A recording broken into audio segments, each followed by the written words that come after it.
Түз алып берүүдө күндөмий маалыматтык программасынын кечки толукталган чыгарылышы. Аны мен Нуржигит Анарбаев алып барамын. Саламатсыздарбы? Алгач, эфирдин кыскача мазмуну менен таанышып алыңыздар.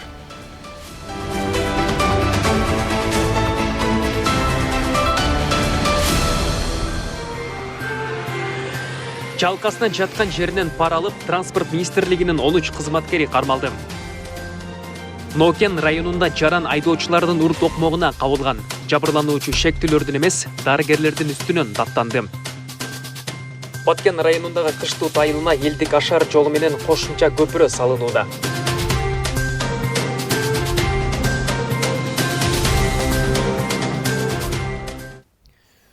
Президент Сатыр Жапаров бүгін 6 апрелде Кыргызстанга расмий сапар менен келген Сербия өкмөтүнүн төрагасынын биринчи орун басары Тышкы иштер министри Ивица Дачичти кабыл алды. Тараптар кызматташтыктын учурдагы абалы жана келечеги боюнча пикир алмашты. Сатыр Жапаров эл өлкөнүн ортосундагы саясий, экономикалык жана маданий гуманитардык кызматташууга толук мүмкүнчүлүк барын, Кыргызстан серб өнөктөштөрү менен биргелешип иштөөгө даяр экенин белгиледи. Сербия өкмөтүнүн төрагасынын биринчи орун басары бул сапары тарыхый экенин, анткени ал Сербиянын акыркы 25 жылында расмий сапары менен келген биринчи тышкы иштер министри экенин айтты. Ал эки өлкөнүн көп маселелери боюнча позициялар окшош, бирок эки тараптуу кызматташуу дагы эле жетиштүү деңгээлде өнүгө электигин белгиледи. Жолугушуунун жыйынтыгына тараптар Кыргызстан менен Сербиянын ортосунда түрдүү тармактар достук мамилелерди өндүктүрүү жана бекемдөө боюнча макулдашты. Нарын облусунун айыл аймактарынын деңгээлинде пилоттук режимде административдик аймактык реформа жүргүзүлөт. Бул тууралуу президенттин маалымат кызматы билдирди. Тийиштүү жарлыкка Сатыр Жапаров кол койгон. Бул иштер административдик аймактык түзүлүштү өркүндөтүү, Кыргызстанды жана региондорду өнүктүрүү боюнча президенттин жарлыктарынын алкагында ишке ашмакчы. Жарлыкка ылайык Нарын облусунун жергиликтүү кеңештеринин учурдагы депутаттары ыйгарым укуктарынын мөөнөтү аяктанга чейин облустун бириккен айыл аймактарынын жергиликтүү кеңештеринин депутаттары болуп калат. Ал эми иштен бошогон муниципалдык кызматчыларды жумушка орноштуруу, компенсацияларды төлөө жана аларды кайра даярдоо маселелерин облустун жергиликтүү администрациялары чечет. Пилоттук долбоорду ишке ашыруу мезгилинде бириккен айыл аймактардын жергиликтүү бюджеттерине республикалык бюджеттен кошумча 10 миллион сомдон бөлүнөт. Ушундай оптималдаштыруудан экономдолуучу каражаттарды башка долбоорлорду ишке ашырууга мүмкүнчүлүк жаралат. Өзүңүздөр билгендей, буга чейин ушундай пилоттук долбоор Ысык-Көл облусунун Түп районунда ишке ашкан. Анын алкагында айыл аймактардын саны 13-төн 5-ке кыскарган. Нарын облусу боюнча аталган пилоттук долбоордун оң жана терс жактары сөзсүз башка аймактарда административдик аймактык реформа жүргүзүүдө эске алынат. Бүгүн 6 апрелде Улуттук коопсуздук мамлекеттик комитеттин төрагасы Камычбек Ташиев УКМКнын конок үйүндө 1990 туулган Бишкек шаарынын тургуну үй бүлөлүк шартка жана жашоодо кыйынчылыктарга байланыштуу Кыргызстандын жарандыгын ала албай жүргөн Максим Чернышевди кабыл алды. 33 жаштагы жаран Кыргызстандын улуттук паспортун алууга көмөк көрсөтүү өтүнүчү менен видео кайрылуу аркылуу УКМКнын төрагасына кайрылган. Маалыматка караганда Чернышевди ата-энеси Октябрь райондук балдарды кабыл алуу борборуна таштап кеткен. Ал жерден аны башка үй бүлө багып алган. Максим Чернышев калкты тейлөө органдарына бир нече жолу кайрылганын, бирок өздүгүн тастыктаган документтерди алуу аракеттеринен майнап чыкпаганын, себеби ата-энесин жана Кыргыз Республикасынын паспортун берүүгө негиз болгон документтердин түп нускасы жок болгондугуна байланыштуу ала албаганын айткан. Менин атым Максим болот. Кыргызстанда төрөлүп, биякта өмүр бою жашайм. Томолой жетиммин байке. Бир проблемам бар. Өмүр бойдон паспорт кылган жокмун. Дагы мындай киши жок болчу да паспорт кылганга. Азыр каяка барайын, эмнеден баштасам ошону билбей атам. Бир жерге барсам же кубалайт, же күтүптүр дейт. Мен эл катары Кыргызстан жараны болуп иштегиси келет. Ошого жардам бергилечи байке. Транспорт министрлигине караштуу салмак көзөмөлдөө департаментинин Каракөл шаарындагы салмак габаритти көзөмөлдөө постунда туруттуу коррупциялык схема аныкталып, аталган министрликтин 13 кызматкери кармалды. Бул туурасында УКМКдан кабарлашты. Ушул жылдын 4-апрелинде жүк ташуучу унаанын айдоочусунан ашыкча салмак үчүн 5000 сом өлчөмдө кезектеги пара алып жаткан жеринен Каракөл шаарындагы салмак габаритти көзөмөлдөө постунун 8 кызматкери, ошондой эле посттун улук нөөмөчүсү, транспорттук көзөмөл башкармалыгынын башчысы кармалды. Бул иш боюнча жалпысынан Транспорт министрлигинин 13 кызматкери кармалды деп айтылат маалыматта. УКМК жарыялаган видеодон бир кызматкердин көзөнөк терезеден берилген акчаны чалкасынан жаткан жерде алганы жашыруун тартып жаткан камерага түшүп калган.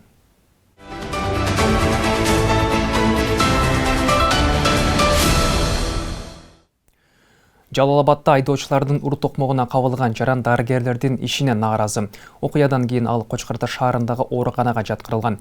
Жабырлануучунун мурду сынып, мээси чайкалганы аныкталган. Деген менен бейтап дарыгерлери карабай тиешелүү медициналык жардамдарды кечиктирип жатканы нааразычылыгын билдирип, регион телеканалына кайрылды. Кененирээк кийинки материалда сөз болот.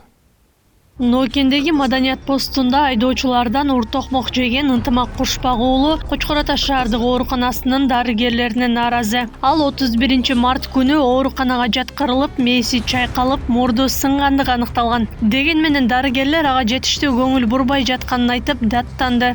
Эңгенге тартып келгенден кийин лор врачка алып бардым. Мурдуңуз таза экен. Мен дем алышым кыйын болуп турду да. Десем жок, мурдуңуздун сынган жери жок экен деди. Мен деле эч нерсе дебедим, макул дедим, бул жерге келсем. Менде ошондо фотосъемкалар бар да, өзүмдөчү. Мына жерде 2 күн тазаланбай турду да, мындылардын ичтеринде кандарчы. Буларга келсек, бул жерде айтышты, ошол жерде лор врачтар тазалайт, аны ошолор карайт. Эшли жакшы деген болсо жакшысыз деди. Кече күнү мен Жалал-Абадка Юрфага жөнөтүштү эле. Юрфада менин мурдум талкаланып кеткен, анык эле айтышты да. Талкаланын ичине кирип кеткен деп. Окуя 31 март күнү маданият постунда орун алган. Өзгөн Бишкек каттамындагы айдоочулар буйрутма менен аталган посттон кишилерди алып кетүүгө келишет. Бирок мында жергиликтүү айдоочулар жүргүнчүлөрдү талашып, ортодо мушташ чыккан. Андан Ынтымак Кушпак уулу жабырланган. Ал окуя болгон күндөн бери Кочкорто шаардык ооруканасынын хирургия бөлүмүндө дарыланып жатат. Уколдорду дагы сайып атышат. Мисалы үчүн bir vitamin da келип туруп, кечеден бери сая баштаган, неврология назначать этти деп. Олун деле сайылып туруп, бир отмена болуп калат. Бир сайылат. Врачтар деле бул жердики жакшылар бар экен, врачтарычы. Бирок нитолор деле билбейм, булар кандай. Же жакшы иштешти билишпейби, же кандай экен билбейм да, же ошол мени уруп салып кеткен адамдар менен таанышпы, түшүнбөйсүң да. Уруп келип туруп буну башкача караш керек, бул жыгылып келип туруп буну башкача караш керек деген нерсе жок. Баарын бирдей карайбыз. Бизге антип жаап чашыруу деген эч кандай болбойт. Деген менен дарыгерлер Ынтымактын бул айткандарын четке какты. Ал ооруканага түшкөндө хирургия бөлүмүнүн башчысы кезметте турган. Дарыгер бейтапты кабыл алып, тиешелүү медициналык жардам көрсөтүптүр. Жака жаткырганбыз. Анан мурду по поводу сынган боюнча ал келген учурда эле айтканбыз.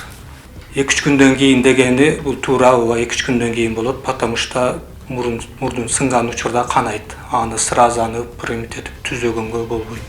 Потому что аны кайра түзөбүз деп аракет кылсак, каны дальше канатып алышыбыз мүмкүн да. Ошон үчүн каны токтогондон кийин, анан плановый порядкка каны токтогондон кийин анан мурдун түзөп, ошондой жумуш аткарылат да. Аны келгенде эле түшүндүргөнбүз, сен мурдуң азыр тийиштин кереги жок. Дем алышың, конечно, бир аз кыйыныраак болот. Учурда бейтаптын азыркы абалы туруктуу деп бааланды. Бир нече күндөн кийин ооруканадан чыгарарын дарыгерлер белгилешти. Окуядан кийин жабырлануучу Ынтымак Кушпак уулу райондук милицияга кайрылган. Азыр бул окуя боюнча милиция иш жүргүзүп жатканы айтылды. Акылай Кырабаева, Аскар Маматисаков, регион. Бишкек мэрин эл шайласын деген мыйзам долбоор өтпөй калды. Аталган демилге бүгүн парламенттин жыйынында биринчи окууда каралган. Долбоордун автору Жанар Акаев мэрди түз шайлоо менен жоопкерчиликти күчөтүү, шаарды өнүктүрүүгө дарамети жеткен менеджерлерди тандоо максаты калганын билдирди. Талкуу учурунда депутат Кундузбек Сулайманов 2 жылда 8 эмес 20 мэр алмаштырса да эч нерсе болбостугун айтты. Иштей албагандарды дароо кетириш керек деп эсептейм. Ал эми Айбек Алтынбеков мыйзам долбооруна каршы экенин, эгер Ош шаарынын мэри дагы түз шайлоону киргизе колдомоктугун айтты. Жанар Акаев сунушту кабыл алып, экинчи окууда карап көрүүнү убадалаган. Натыйжада мыйзам долбоор добушка коюлуп, 38 эл өкүлү макул болсо, 13 каршы чыкты. Мындан улам демилге өтпөй калды. Колдоо табыш үчүн кеминде 46 депутат макул болушу керек эле. Бишкек шаарында өлкөнүн билим берүү системасын реформалоонун багыттары боюнча форум болуп өттү.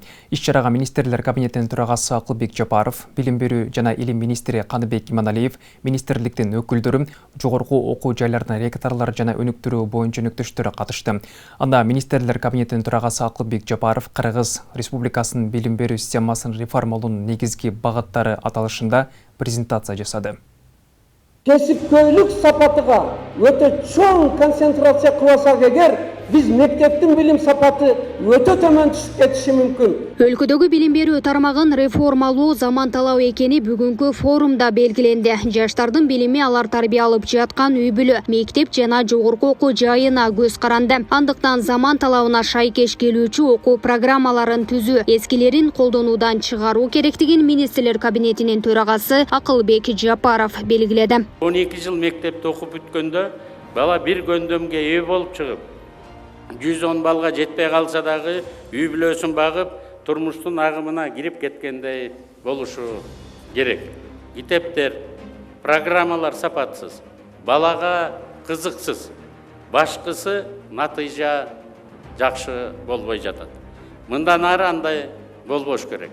Дүйнөдө эң мыкты программаларды алуу керек. Аны менен катар Жапаров билим берүү тармагын реформалоодо 5 негизги кадамга токтолуп, алардын бири мугалимдердин билим деңгээлин жогорулатуу, аларга окутуунун заманбап усулдарын колдонууга шарт түзүп берүү керектигин айтты. Ошондой эле окуучулардын жайгашкан жерине жана социалдык экономикалык абалына карабастан, алардын баарына бирдей мүмкүнчүлүктөрдү камсыз кылуу маанилүү экенин кошумчалады. Мен кайсы жаңы ишканага ачпайын, кайсы ири долбоорду баштабайлы, бизде азыр квалификациялуу адистер жок деп айтышат. Жетишпейт. Инженерлердин баарын сырттан жалдап келип жатабыз. Адам баласы дүйнөгө келгенден кийин биз анын баардык мүмкүнчүлүктөрүн андан 5 бетер көбөйтүшүбүз керек. Билими менен өзүн өзү тың багып, үй-бүлөсүн жакшынакай багып, анан экономикадагы республиканын өсүшүнө салымын салыш керек. Кыргызстан билим берүү тармагын өнүктүрүүдө бир катар өнөктөштөр менен да иш алып барууда. Маселен, Дүйнөлүк банктын колдоосу менен келечек үчүн билим берүү долбоорунун алкагында өлкө боюнча 1200 мектеп компьютердик техника менен камсыз болгон. Биз билим берүү тармагында көп жылдан бери өнөктөшпүз. Билим берүү министрлиги менен эң негизги багыттары бул мектепке чейинки билим берүү тармагын мүмкүнчүлүктөрү кеңейтүү, мугалимдердин кесиптүүлүк жөндөмдүүлүгүн окутуу, STEM сабактары боюнча, цифровизация боюнча, компьютердик жөндөмдүүлүгүн жакшыртуу боюнча окутуу жардамдары болуп атат. Форумдун жүрүшүндө билим берүү жана илим министри Каныбек Иманалиев билим берүү тармагын реформалоо боюнча концепциясын катышуучуларга тааныштырды. Иманалиев мектепке чейинки билим берүү тармагын өнүктүрүүнү, жогорку окуу жайларда билим алып жаткан студенттерге мүмкүнчүлүктөрдү көбөйтүүнү жана мектептердин техникалык потенциалын жогорулатуу керектигин белгиледи. Эл аралык деңгээлде стандартка кандайдыр бир дал келишкен реформалар боюнча сөз болду. Эгер биздин билим берүү тармагын өнүгүшүндө ушу форумда коюлган маселелер ишке ашса, келечекте бизде билим берүү тармагында кандайдыр өзгөрүүлөр, кечиккендиктер болот деп ойлойм. Белгилей кетсек, өлкөнүн билим берүү системасын реформалоонун багыттары боюнча форумга министрлер кабинетинин төрагасы Акылбек Жапаров, билим берүү жана илим министри Каныбек Иманалиев, министрликтин өкүлдөрү, жогорку окуу жайлардын директорлору жана өнүктүрүү боюнча өнөктөштөр катышты. Гүлдана Момунова, Калыс Сөмүралиев, Регион телеканалы, Бишкек шаары. Президенттин Жалал Абад облусундагы ИГРМ укуктуу өкүлү Абсатта Сыргабаев эл менен жолугушуусу уланууда. Облус жетекчиси бүгүн 6 апрелде Сузак районунун Жалал Абад шаарынын тургундары менен жолукту. Мында жарандар тарабынан бир катар суроолор айтылып, тийиштүү жетекчилерге көйгөйлөрдү чечүү боюнча жеринде тапшырмалар берилди. Толугураак кийинки сюжетте сөз болот. Типтүү чоң мектепте Кудай буйрса кийинки жылкыга биз баштайбыз мектепти. Созак районундагы номер 37-чи орто мектебинин имараты 50 жыл мурун курулган. Учурда жараксыз абалга кептелген. Ошол себептен мектепке жаңы имарат качан салынат деген суроо Кашка-Терек айылынын тургундары тарабынан берилди. Мындан 5 жыл мурун капиталдык курулуштун адамдары барып, капиталдык курулушка жарабайт экен деп мектепти таштап коюп кетишти. Эми азыр тизмеден уктуп, ошол мектеп салынат деп биз ошол арызды алып келдик. Качан салынат? Эл күтүп атат да. Кашка-Терек мектеби чынында эски мектеп. Бул жаңы курганга муктаж экенин мен өзүм барып көргөм. Бүгүнкү күндө жер маселеси чечилди, трансформациядан өттү. Биз азыр сунуштап бул мектеп быйылкы титулга биз кечигип калганбыз. Быйылкы титулга кирген жок. Кийинки жылга биз киргизип атабыз. Азыр жердин госактылары жасалып атат. Баягы инженердик жумуштарын бүтүрүп берсе, баягы АПШ ИТШлар биз баарын даярдап туруп, кийинки жылга Кудай буйрса сөзсүз түрдө киргизебиз. Кызыл Туу айыл өкмөтүндө таза суу маселеси көп жылдан бери чечилбей келет. Буга байланыштуу айыл тургундарына бир топ көйгөй жаралат. Таза суу акырына чейин чыкпай ушуга чейин келет да.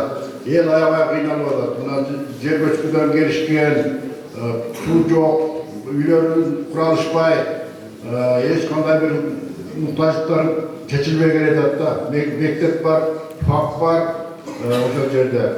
Ошол айылдагыларга да суу жок, мектепте да суу жок. Жалаң привозной машиналарды ташып атабыз. Эл аябай кыйынчылыкта болуп атат. Биз канча жолу кайрылып атабыз, ушул маселе чечилбей келет да ушуну. Талабулак айыл участкасы көк булак деп жаңы конуш Турайдадас. Биз 21-жылы республикалык бюджетке сунуштаганбыз. Бүгүнкү күндө полиграфтар иштеп атат. Республикалык бюджеттен толук каржы болбой атат Турайдадас. Буларса быйылкы жылга киргизип бүтүрүп беребиз. Көп көйгөйлөр айтылган, баардыгы протоколго түшүп. Жалал-Абад шаарынын Нагорный көчөсүндө жашагандар балдарына паспорт ала албай келет. Анын себебин кызыл аймакка кирип калганы менен түшүндүрүп, бул боюнча көйгөй жашоочулар тарабынан көтөрүлдү. Управага барды, айылга барды, болгу ыйлактап, мээлер жооп берсе, мен документ жок. Балам садикке бара албай жатам мээлер. Мектепте окугандарга справка жок. Силердики кызыл киште мурат немеге жок, ошон үчүн бербейбиз. Онан кийин дагы барсам, барып курортныйга бардык, бирөөнүкүнө коюп келдик. Өз үйүмдө отуруп алып, бирөөнүн үйүнө барып мен учетко коюп келем. Немеге барсам, госрегистрге барсам, неме мэрияга баргыла неме чечети. Вообще бир чече турган адам барбы бул Жалал-Абадта? Муна биз мыйзамын чыгарып, ошол мыйзам негизинде жобо иштеп чыккан, кантип мыйзамдаштырыш үчүн. Ошол жоболор өзгөрүп, дагы жаңылап түзүлдү жобо. Ошол жобо негизинде азыр мэрия иш алып барып атат. Жакынкы апрелдин аягына чейин эгер кызыл линияда болбосоңуздар, мыйзамдашып, ошол госактыңыздарды аласыздар. Жыйындын жүрүшүндө Жалал-Абад шаардык билим берүү бөлүмүнүн имараты бүгүнкү күндө эскирип, жаңы имаратка муктаждык жаралганын шаар тургундары тарабынан айтылды. Мынакей милициянын начальник управлениянын имараты сонун, улуттук прокуратура андан сонун, Абсатарымызда Сизикда сонун, мэрия андан да сонун. Бирок Гарановдун имаратын карасаңар мышкилек да. Бул биздин билимге болгон мамилебиз. Биз билимге ушундай мамиле кылганыбызда кантип мамилеге өнүгүш боюнча сүйлөп алабыз. Ошого сураныч, Гарановдун имаратын жакшы шарт түзүп берсеңиздер. Бул боюнча проекттерди даярдап алып келсе, биз жардам беребиз. Проект келсе биз жардам беребиз. Президенттин Жалал-Абад облусундагы ыйгарым укуктуу өкүлү Абсатар Сыргабаев кезектеги эл менен жолугушуусу 10 апрелде Чаткал, 11 апрелде Ала Бука, Аксы райондорунун тургундары менен жолугушуу өткөрүлөт. Айбек Исабеков, Замирбек Тойчубаев, Регион. Жалал-Абад шаарынын мэри Эрнисбек Ормоков Тайгараев аймактык башкармалыгын жашоочулар менен жолукту. Жолугушууга мэрдин 1-орун басары Кубанычбек Иманалиев, шаардын прокурорунун орун басары Мирлан Токсонбаев, шаардык ички иштер бөлүмүнүн башчысынын орун басары Айбек Батыров, шаардагы мекеме ишканалардын жетекчилери, жергиликтүү жашоочулар катышты. Анда жергиликтүүлөр тарабынан жерлерди мыйзамсыз ээлеп алуулар, жаңы асфальттын заводунан чыккан ыш, бала бакча тартыштыгы, ички жолдорду асфальттоо, кооптуу аймакта жашаган Тоо Кызыл суу буу айылын жашоочуларын көчүрүү, таза суу тартыштыгы сыяктуу көйгөйлөр айтылды. Шаар мэр Эрнисбек Ормоков айтылган суроолорго жеринде жооп берип, тийиштүү жетекчилерге протоколдук тапшырмаларды берди. Алардын аткарылышы боюнча алдыда элге кайрадан отчет бериле тургандыгын убада кылды. Белгилей кетсек, мындай жолугушуулар алдыда шаардын башка аймактык башкармалыктарында да уланат. Быйыл 2 миллиард акча каражатын биздин республикалык бюджеттен бөлүп берип атат. Шаарда көп иштер болот. Тайгарада да болот, Кудай буйруса. Муну Баев көчөсүн Минтранс эсебинен сайдын аркы бетин толук асфальттатып берейин деп атам. Местный бюджеттин эсебинен бул бетин асфальттатайын деп атабыз. Бир таш заводдорду, дагы бир тигүүчү цехтерди, ошондой производственный помещенияларды кура турган кылып 9 гектар жерди трансформациядан өткөзүп атабыз.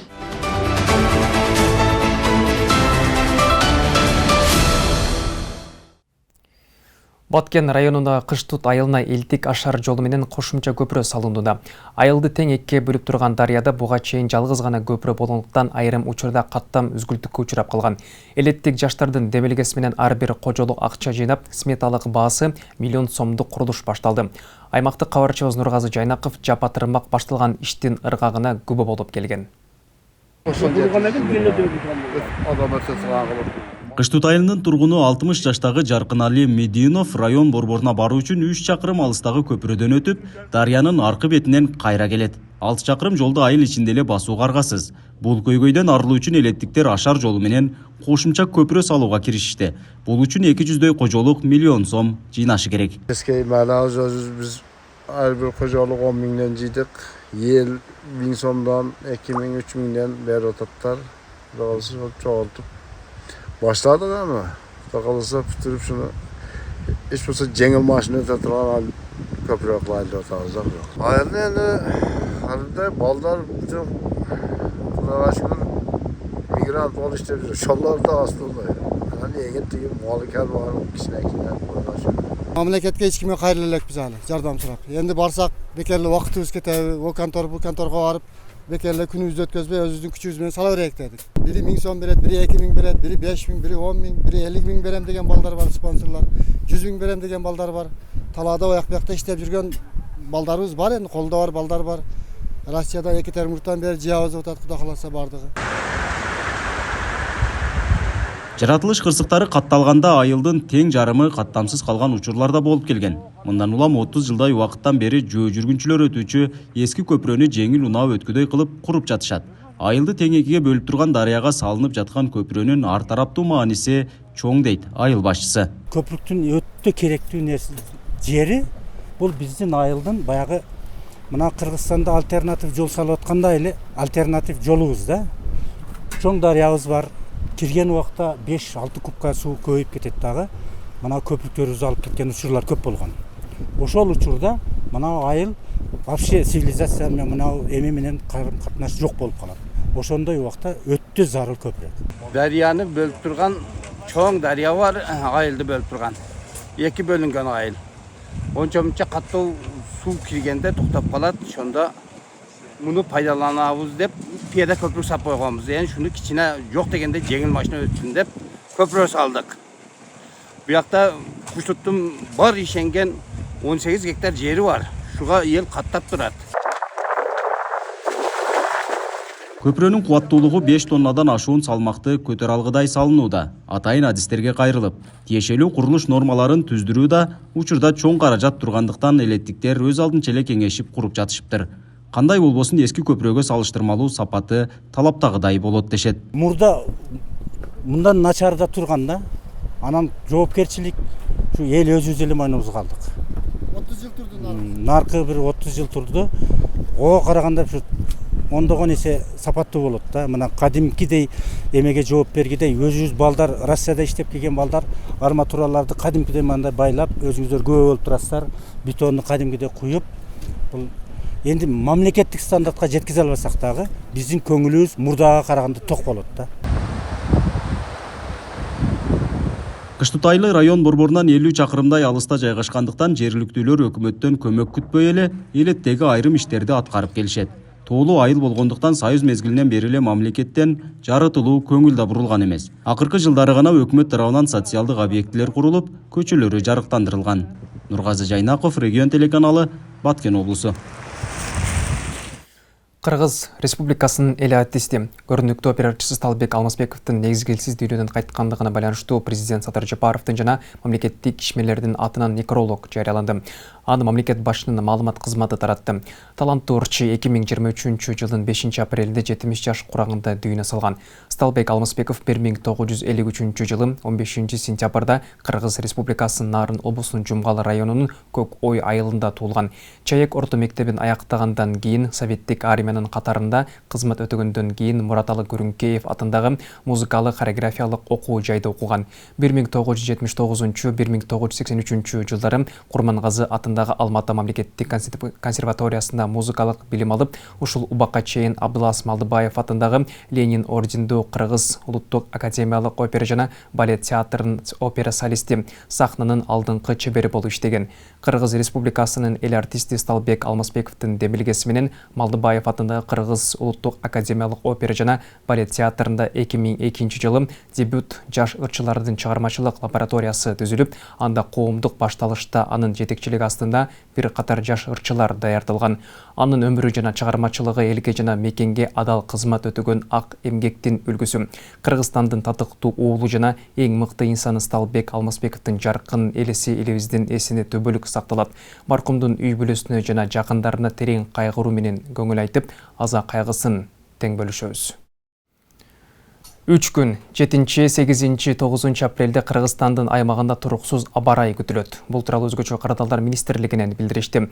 Маалыматка ылайык 7 апрелде күндүзү жана 8 апрелде түнкүсүн көпчүлүк аймактарда нөшөрдүү жаан жаап, күн күркүрөшү, бийик тоолуу аймактарда кар жаашы күтүлөт.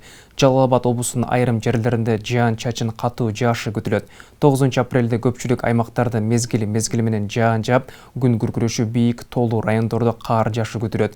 Чуй, Ош жана Жалал Абад облустарынын айрым жерлеринде жаан чачын катуу жаашы күтүлөт. Мындай туруксуз аба ырайы унаа, энергетика жана коммуналдык кызматтардын ишин жана жайыттарды, малды карамоону кыйындатат.